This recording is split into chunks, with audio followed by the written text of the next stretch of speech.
Bonjour à tous, voilà la grande émission commence, voilà on est à la veille du week-end, voilà le vendredi, on va même vous proposer aujourd'hui une jolie idée de sortie grâce à des personnages du territoire. On va remonter du côté de la Provence verte, on va aller du côté de Châteauvert avec le centre d'art contemporain de Châteauvert. On vous parlera de Mathias Poisson, un artiste promeneur qui va de Marseille, qui a fait un parcours de Marseille à Châteauvert, un parcours quasiment initiatique, artistique, où il a rencontré la nature, les gens et autres, et puis tout ça lui a permis de créer cette expo qui a commencé le 14 février dernier et qui sera là jusqu'au 28 juin prochain. Et aujourd'hui, nous ne recevons pas l'artiste, nous ne recevons pas non plus la directrice du lieu, Lydie Marquis. On va recevoir tout simplement un professeur du lycée Renoir de Brignoles et une élève du lycée Marie Bréhin. Avec Mike Audan et Marie Bréhin, nous allons justement nous intéresser au travail que justement l'artiste a fait au sein du lycée et le travail que fait finalement le lycée et ce que font nos scolaires grâce à nos professeurs, notamment le professeur d'art plastique que nous avons aujourd'hui, finalement une connexion avec le territoire, avec des lieux culturels. On ira du côté de la Selle et à d'autres endroits. On s'intéressera aux mots et certains personnages, notamment aussi avec une chapelle, notamment à la Selle, certains personnages historiques de notre territoire. Et pour nous accompagner aujourd'hui, on a deux grands personnages aussi. Nous avons Stéphanie Slimani. Bonjour. Bonjour Philippe. Voilà, tu es toute jolie là, avec ce petit haut rose là. Oui, tu as vu. Qu'est-ce qui est marqué dessus? Konnichiwa. Ça veut dire quoi? Merci. Bonjour en japonais, donc je te dis konnichiwa Philippe. Konnichiwa à toi aussi Stéphanie. Et j'en profite aussi pour dire konnichiwa Marie-Lise qui est avec nous aujourd'hui. Bonjour Marie-Lise. Konnichiwa. Konnichiwa.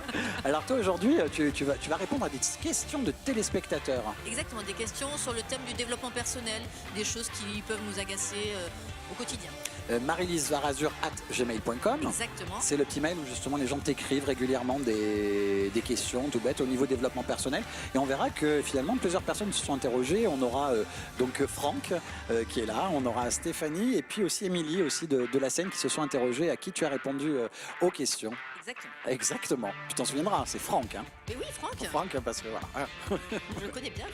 Et maintenant on passe à Marie Bréhin. Bonjour Marie. Bonjour. Alors merci d'être là parce que toi tu es toute jeune, tu as 17 ans. Oui, c'est ça. Tu es au lycée Renoir, tu es en quelle classe toi? En terminale. En terminale actuellement. Et puis justement l'année dernière tu as travaillé au lycée avec le professeur d'art plastique qui est à tes côtés. Oui, c'est ça. Tu as travaillé sur quel genre de projet pour faire un peu court Oh, c'est assez varié. Souvent, en fait, c'est des sujets qu'on nous donne en cours. Et souvent, on confronte différentes notions et on travaille autour. Et on change aussi souvent de technique. Mais ça, on va voir ça grâce à vous, Mike Audan. Mike Audan, bonjour. Professeur, je dis Mike, c'est Michael, mais tout le monde nous appelle Mike finalement. Oui. Oui. Ça date un peu, mais tout le monde appelle Mike. Tout le monde vous appelle Mike. Alors justement, professeur d'art plastique, et c'est vous aussi notamment qui avez fait un travail avec justement Mathias Poisson, qui est ce fameux artiste promeneur. Tout à fait. Et un travail que vous aviez commencé, initié à partir de quand? On a commencé à travailler là dès septembre en fait. On s'est rencontrés, on a fait plusieurs petites réunions pour évoquer justement comment on allait travailler au fur et à mesure de l'année. Et puis finalement, ce qui est intéressant, c'est que le 14 février dernier, justement, l'expo arrive là et les élèves qui ont travaillé tout au long de l'année sur la thématique de l'artiste et qui se sont interrogés découvrent aussi les œuvres de l'artiste et découvrent l'artiste différemment puisqu'ils l'ont découvert en classe, en échange avec eux. Et là, ils le découvrent le 14 février dernier et on va revenir sur ça. Et on va peut-être... Mathias Poisson, ça vous dit quelque chose, Marie-Lise ou toi aussi, Stéphanie? Non, je connais pas, donc je suis très curieuse et envie de découvrir. Je vais peut-être laisser la parole à Mike pour nous parler de cette expo. Cette expo de cet artiste promeneur, vous l'avez découverte aussi récemment, là, le 14 février dernier? Oui, alors le 14 février, c'était le vernissage. Donc effectivement, on a pu découvrir l'exposition terminée. Mais moi, j'ai eu l'occasion de rencontrer l'artiste au moment justement du montage de l'exposition. Donc là, c'était très intéressant parce qu'il y avait des œuvres qui étaient au sol, rien n'était réellement finalisé. Et du coup, Mathias a pu nous expliquer dans sa démarche, nous expliquer plusieurs points assez importants en fait dans les choses qu'il a réalisées au fur et à mesure de son travail.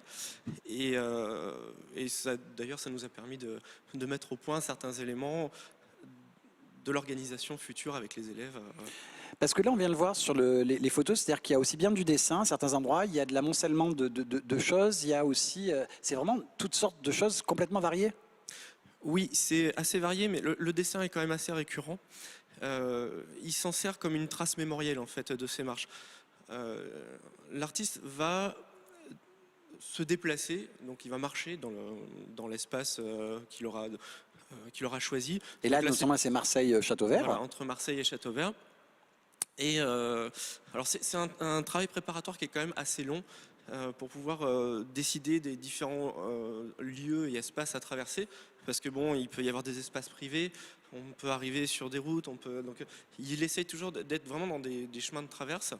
Et l'idée, c'est presque méditatif en fait comme marche, c'est d'essayer d'expérimenter le plus possible le lieu dans lequel il se trouve, essayer d'être à l'écoute de l'environnement.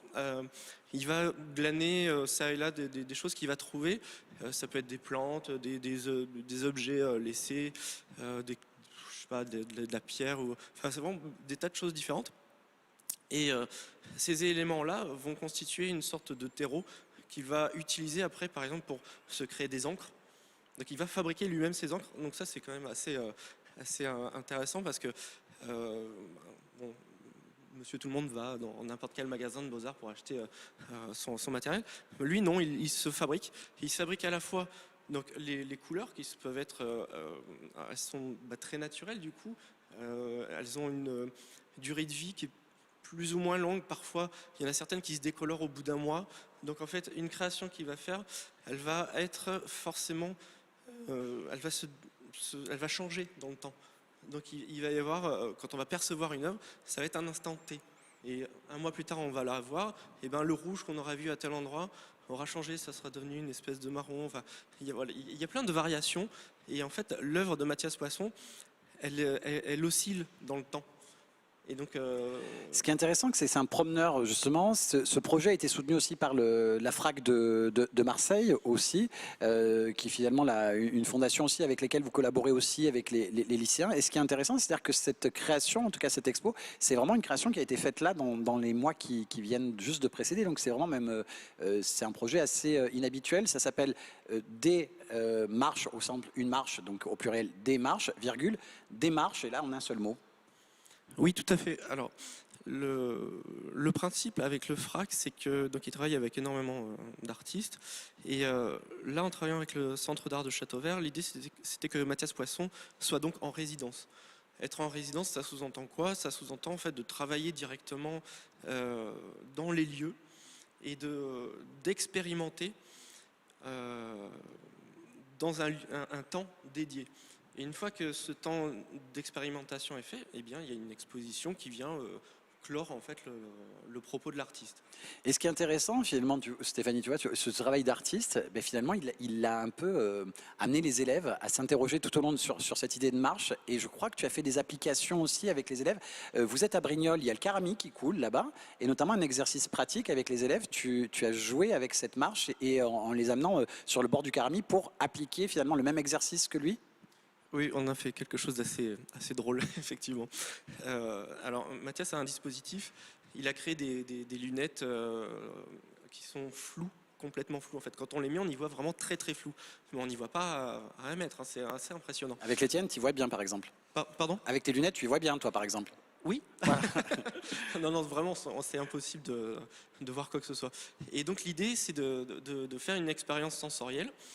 Il faut se mettre à 2. 3 étant le mieux. C'est vrai.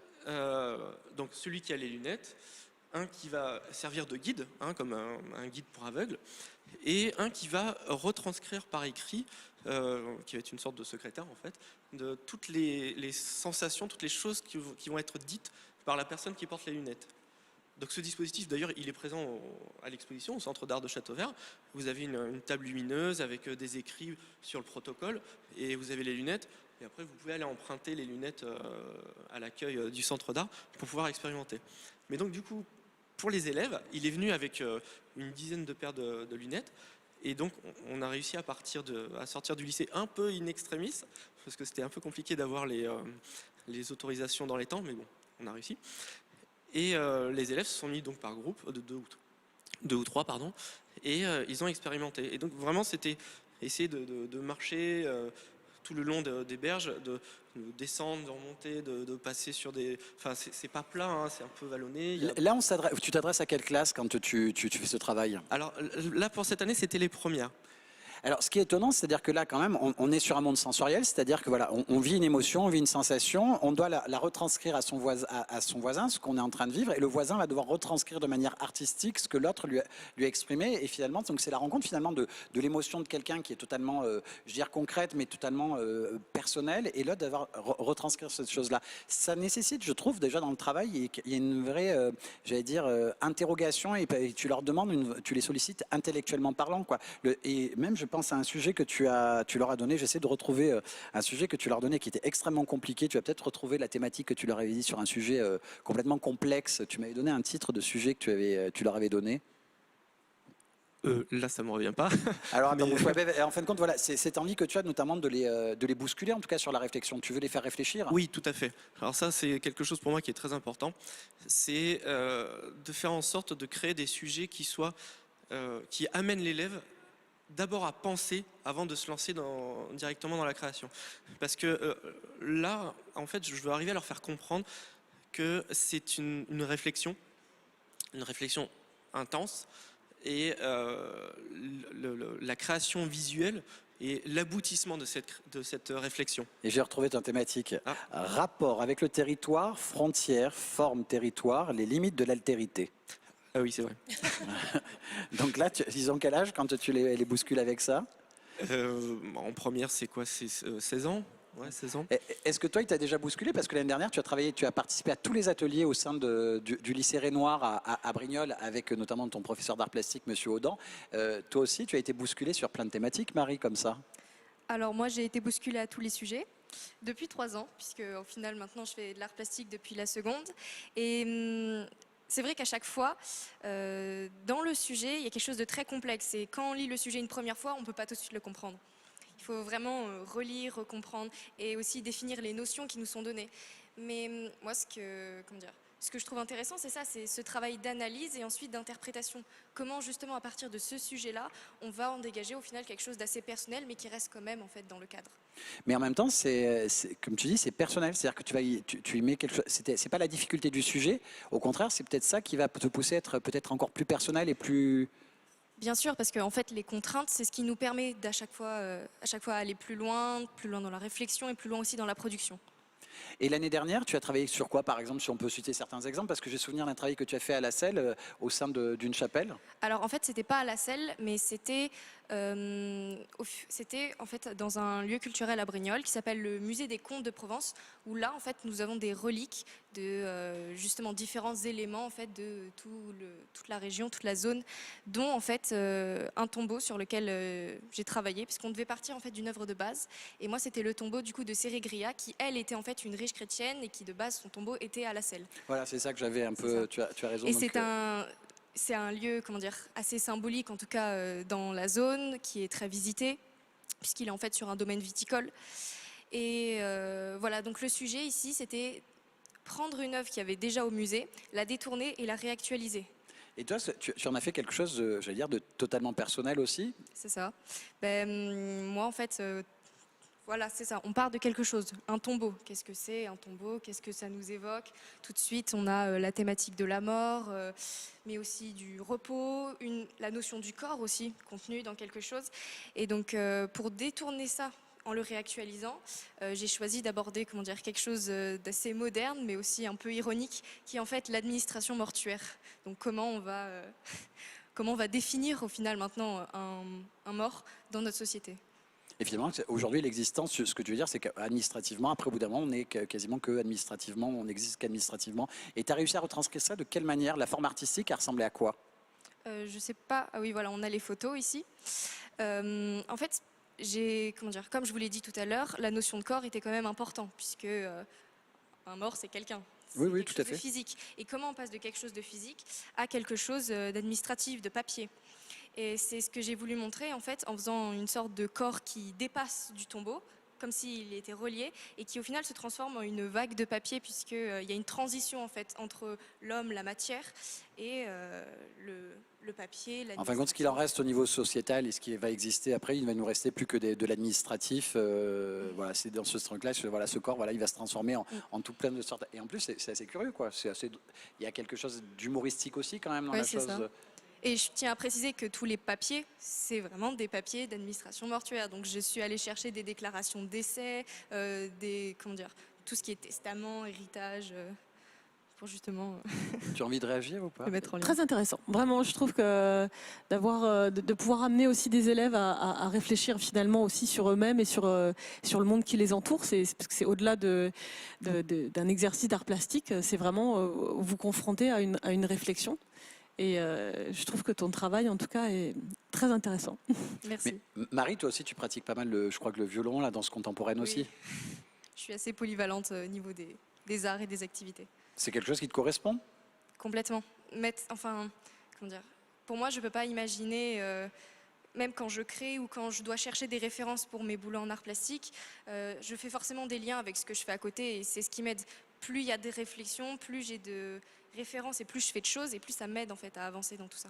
Et ce qui est intéressant, c'est de mettre ça en lien avec le lycée, parce que c'est aussi le lycée qui va vous permettre de vivre ce genre d'expérience, parce que spontanément, chez toi, tu vas pas te prendre le délire de te faire justement une création artistique comme celle-ci. C'est ça aussi qui bouscule le lycée à quelque chose d'intéressant pour ça aussi, non? Ouais, je pense que mes parents seraient pas trop d'accord que je fasse ce genre de sculpture dans mon salon.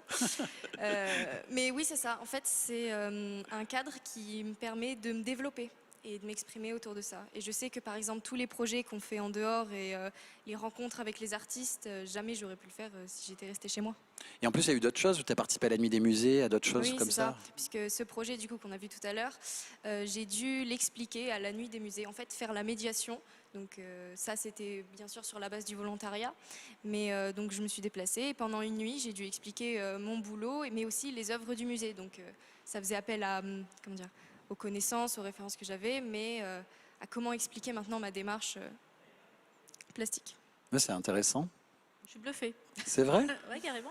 Par la réflexion que tu as eue de transformer cette œuvre de manière plus contemporaine, ça demande vraiment une réflexion. Et ce que vous disiez, monsieur aussi, c'est ce que j'ai bien apprécié, Mike, c'est que j'imaginais ce premier lycéen qui avait les lunettes floues et qui devait donc exprimer de manière assez fine, malgré tout, pour que son collègue, comme on dit, traduise ça de manière artistique. Il faut vraiment trouver les bons mots et ce n'est pas évident à travers ces sensations, ça appelle quand même un vocabulaire assez riche que peut-être les lycéens ne maîtrisent pas tous, ou enfin, j'espère qu'ils le maîtrisent. Mais en tout cas, ça le développe. Et je trouve ça très intéressant de ce côté-là aussi. Ce que vient de dire Marie-Lise est intéressant et j'ai envie de te faire rebondir là-dessus, Mike. C'est-à-dire que justement, toi, justement, tu veux les bousculer, tu fais vraiment confiance aux élèves. Oui, alors ça c'est un des grands principes, c'est essayer de faire confiance à l'élève malgré la difficulté proposée. Et j'ai toujours pensé ça en fait, je travaillais en collège avant de travailler dans ce lycée et j'ai toujours souhaité proposer quelque chose qui bouscule les élèves, puisque c'est le terme qu'on emploie depuis tout à l'heure, pour les amener toujours dans la réflexion. En fait, il y a une espèce de volonté parfois de simplifier parce que les élèves ont parfois des difficultés mais moi, je n'aime pas du tout ce principe-là.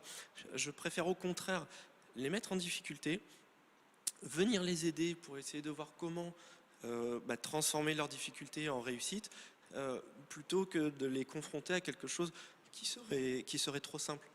Voilà. Pour moi, c'est presque un engagement en fait. Ouais. Ça les challenge un peu, ça leur permet de se dépasser, Oui. d'être fiers d'eux après, parce qu'en voyant la difficulté initiale et d'arriver à faire quelque chose de beau à la fin. Oui, et surtout, on est toujours étonné.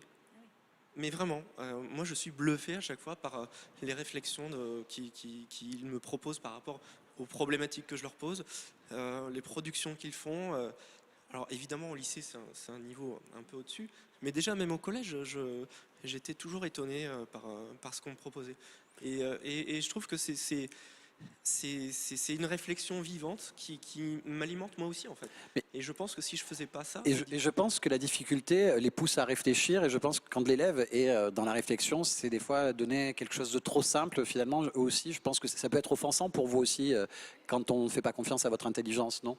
Ben, c'est un peu ce que je vois moi en tout cas avec l'évolution de du cadre scolaire, c'est qu'on simplifie de plus en plus les choses et on les banalise presque. Et je vois très bien, ça nous aide pas. Et c'est ce qui me plaît, outre ma passion pour la création, le dessin, dans l'art plastique, c'est que on me demande quelque chose de sérieux. On me demande d'aller plus loin. Il y a une exigence qui est derrière, et ça me donne au final une responsabilité que je pense être pouvoir, c'est ça, dont je pense être digne au final à bientôt 18 ans. Et c'est important. Mais j'aime bien ces mots-là parce que tu viens d'employer le mot responsabilité, et on a tous besoin, un adolescent notamment a besoin de se sentir responsable aussi pour être équilibré. Ça fait partie de ça, comme l'émotion, comme plein d'autres choses qui sont essentielles à votre équilibre notamment. Et voilà, et donner de la difficulté, c'est vous responsabiliser. Et puis, je pense qu'on oublie régulièrement que la difficulté, est importante pour vous, cette difficulté-là, et à simplifier. Mais finalement, on a peut-être des gens beaucoup plus turbulents. En tout cas, si tu te poses des questions un jour pour ton développement personnel, pour plein de trucs, que tu as des interrogations, tu saches qu'on a une vraie professionnelle avec nous qui s'appelle Marie-Lise Trécourt. Il y a plein de gens qui lui envoient des mails à Marie-Lise, donc notamment avec Marie-Lise varazur@gmail.com. Marie-Lise, vous pensez à mettre un i à Marie, voilà, tout simplement, et Lise avec un y, voilà, comme si vous imaginiez Comme l'ordre alphabétique, le i en premier, le y en deuxième.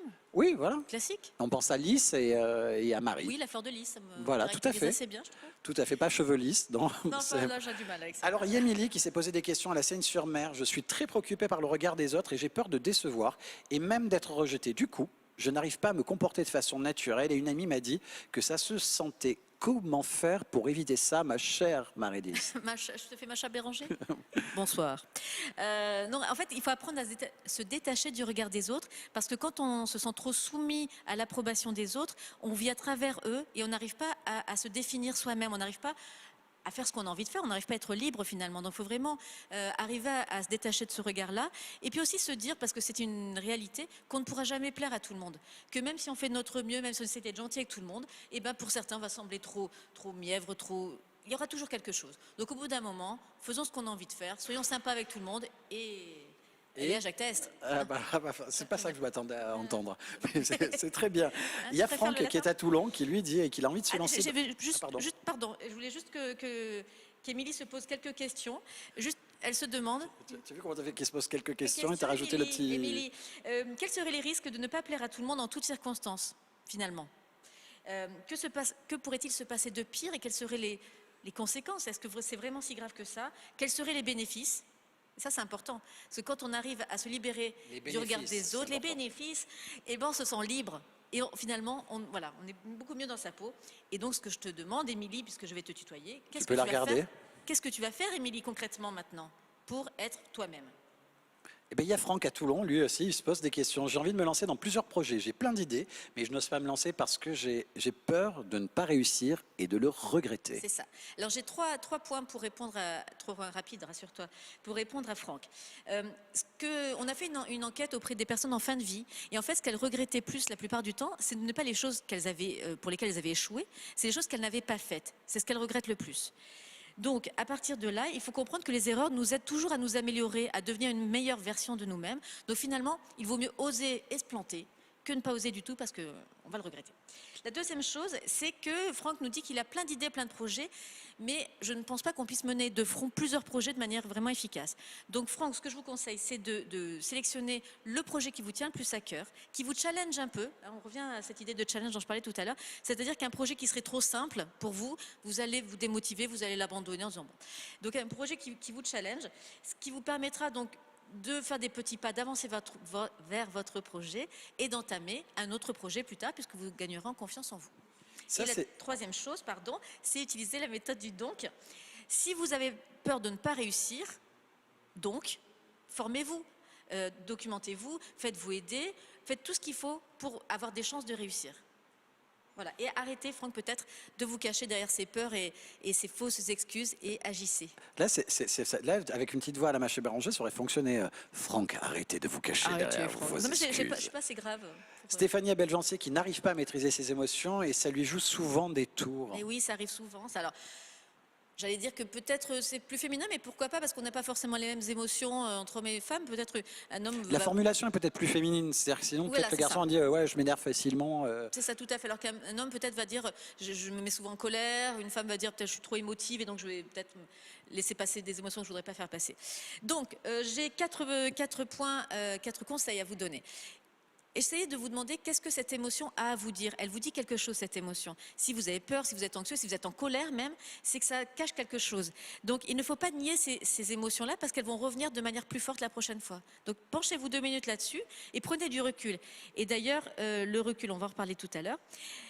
Une émotion également, ça cherche à satisfaire un besoin, généralement. Quand on a une émotion désagréable, ça cherche à assouvir un besoin, par exemple, de sérénité, de bienveillance, de rassurance.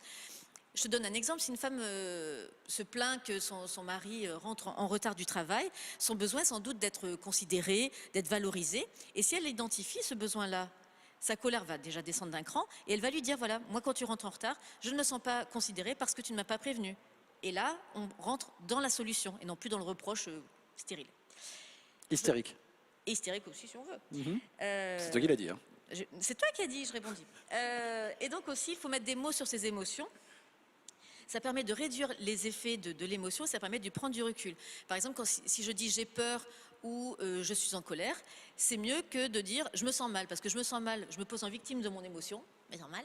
Alors que j'ai peur ou je suis en colère, j'essaye de trouver le besoin que je cherche à satisfaire, je cherche à trouver des solutions concrètes là-dessus. Et là, il faut que l'époux, le compagnon puisse répondre correctement, qu'il ne lui dise pas oh tu m'emmerdes. Oui, non. Voilà, il faut rentrer dans la communication. Non, mais c'est à nous qui sommes soumis à cette émotion-là de dire voilà, écoute, pour l'instant peut-être, je ressens trop de colère par rapport à ce sujet-là, je vais aller prendre un peu de recul, de repos, et on en reparlera plus calmement derrière. La communication. La communication. Et la dernière chose qui est très importante, beaucoup plus qu'il n'y paraît, c'est de prendre le temps de respirer. Parce que quand on ne respire pas, quand on réagit par exemple à la colère de façon instinctive, on va avoir tendance à se replier comme ça, à bloquer notre souffle à ce niveau-là. Et donc là, il n'y a rien d'intéressant qui va sortir parce qu'on est dans une situation où on va soit fuir, soit éviter, soit se mettre en léthargie. Donc il n'y a rien d'intéressant là-bas, ça ne va pas nous permettre de nous élever, de prendre du recul et de considérer les choses. Alors que si on se redresse, on respire de manière plus large, ne me regarde pas comme ça, et si on respire de manière ventrale, tout de suite, ça nous apaise. Non, j'ai pas fait ça. Ça nous apaise et on prend du recul et on évolue, on cherche des solutions. Voilà ce que j'ai à dire. J'aime bien quand tu respires, Marie-Lise. Voilà, donc marylisevarazur@gmail.com si vous avez d'autres questions sur des sujets de développement personnel, des petites choses qui vous contrarient au quotidien, n'hésitez pas. N'hésitez pas, et puis voilà, toutes sortes de questions de développement personnel, c'est toutes sortes de choses dans, voilà, donc on aura bientôt, oui, c'est demain, je crois. Une jolie émission sur l'optimisme. Ouais, je suis impatiente. Donc voilà, donc demain on parlera, et notamment, comme c'est dans la case développement personnel, on en parlera demain. Et dans le développement, puisqu'on est dans une thématique, merci Marie-Lise, qu'on est dans la thématique de développement de nos lycéens, de leur esprit critique et de leur côté justement culturel, tu organises, Mike, bientôt une expo, c'est début mai, je crois, avec un mélange collégien et lycéen. Vous organisez ça ? Alors non, c'est dans le cadre de l'exposition de Mathias Poisson. Et en fait, c'est une journée de médiation, de confrontation, de regard entre lycéens et collégiens. En fait, régulièrement, je fais ça, des rencontres entre collégiens et lycéens, mais en faisant en sorte que les lycéens expliquent, eux, avec leurs propres mots, leur propre regard, aux collégiens. Ça va se passer au Centre d'Art Châteauvert ? Tout à fait. Et avec la présence de Mathias Poisson, justement. C'est plutôt pas mal. C'est chouette d'entendre ce qui se Oui, passe sur c'est le bien. territoire. On ne peut que reconnaître encore les bienfaits de l'art et de la création sur le développement personnel de tous, adolescents, adultes. Hein. Et puis le travail de nos professeurs. Oui, toujours. La transmission, essentielle. La pédagogie et la transmission dans la bienveillance. Élever les élèves à travers l'art, je trouve ça génial. Oui. Toi, tu as du boulot à la maison. Hein. Non, je ne répondrai pas à ça. Bon, en tout cas, un grand merci. Je remercie aussi le Centre d'art contemporain de Châteauvert, Lydie Marquis, l'équipe, Aurélie et toute la petite équipe. Et aussi Christophe Marguerite que tu as suivi aussi dans le montage de l'exposition aussi, Mike. Merci à toi, Mike Audin, professeur d'art plastique au lycée Rénoir. Merci Marie-Briand, je te trouve extrêmement intelligente, pertinente et agréable à écouter. Merci, que de compliments. Merci à tous et à très bientôt dans la grande émission. Merci à notre équipe aussi.